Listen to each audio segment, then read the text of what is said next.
Da? O, dobar dan, 5B, izvolite. Dobrodošli.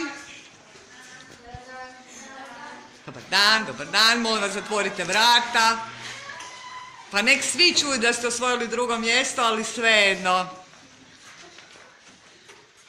Znate zašto se nalazite ovdje? Došli ste preuzeti nagradu za osvojeno drugo mjesto na kvizu Kaj je kaj, koje dijelite zajedno sa 3A i na tome vam iskreno čestitam. Pljesak za njih. Nagrada za osvojeno drugo mjesto je ova lijepa lopta koju vam je osigurao Gumi Impex iz Varaždina. Pljesak za njih.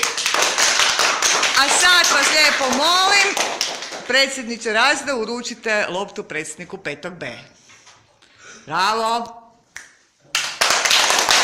Top.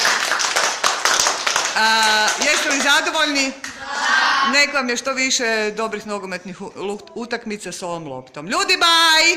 Baj!